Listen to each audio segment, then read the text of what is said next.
We hear a lot about depression in the news these days. Sadly, often when we hear someone suffered from it, it's too late.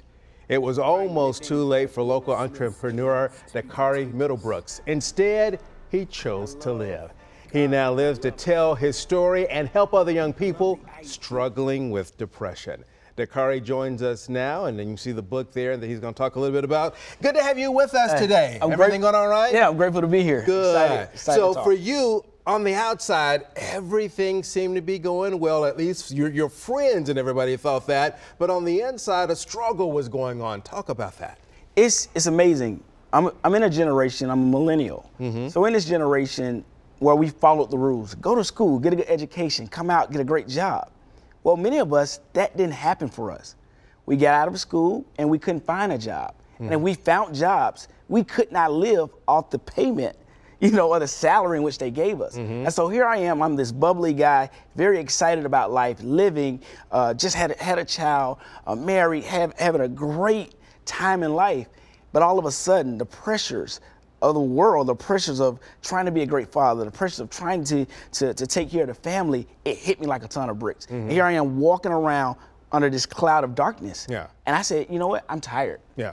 And there was another struggle going on. So you had that going on, and then there was this trauma that started right out of high school graduation. That also added to the mix as well. Yeah, my best friend was murdered. Here I am saying, wait a minute, this is the guy that should be standing next to me at my wedding. This is the guy that we had dreams of making sure that our children played together. But he's murdered in Atlanta, and I'm suffering internally for 3 years.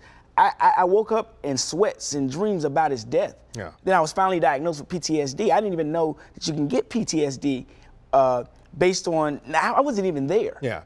And for you, there was some professor, you were at Vanderbilt Divinity School, and that professor suggested you get counseling. And within the black community, for some it's taboo. For others, they would like to do it. It's just a lack of funds and not being able to pursue that. So for you, when you first heard you should get counseling, your thought was?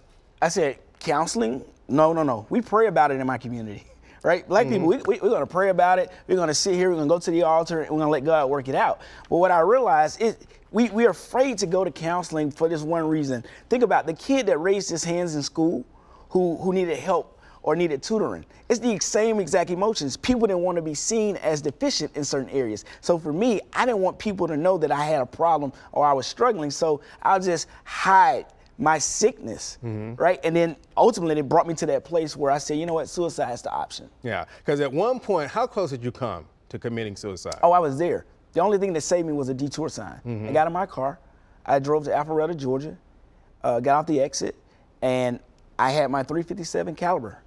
And I didn't call anyone, I didn't say anything to anyone. I got off the exit, and I knew exactly where I wanted to do it.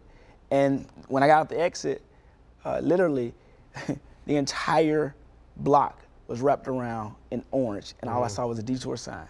And I knew then that God had saved me. Yeah. And so now, from that experience, you're now trying to then spread this to others, and again, especially millennials. Yes. Because I felt like for the longest, I didn't have permission. It's a real weird word to use, permission to be broken. I worked with one of the premier pastors in the city of Nashville and around the country, Bishop Walker. I stand next to him. I didn't know that I could be broken because I am so used to pouring into people when really I need to be poured into. And so now I want to share this story and let people know it's okay not to be okay. It's okay to seek help. All right. It's okay to find and connect with people who can help you on this journey. And you're living that in many different ways now, and one of the best ways you're doing it is going out and you're talking to those young people. And one of the things I share often now is I'm not healed, but I'm free. And what I mean by that is healing is a process. Yeah.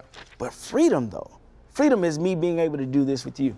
Yeah. Freedom is writing that book and sharing my story. Well, we greatly appreciate that. I know you got a great church family and the folks down at Mount Zion. So tell Bishop Walker and everybody over that way that we all said hi. Absolutely. And he's got a brand new baby, right? So absolutely, absolutely. So congrats to on that baby as well. The book, Depressed Millennial, is available at Barnes & Noble and Amazon.com.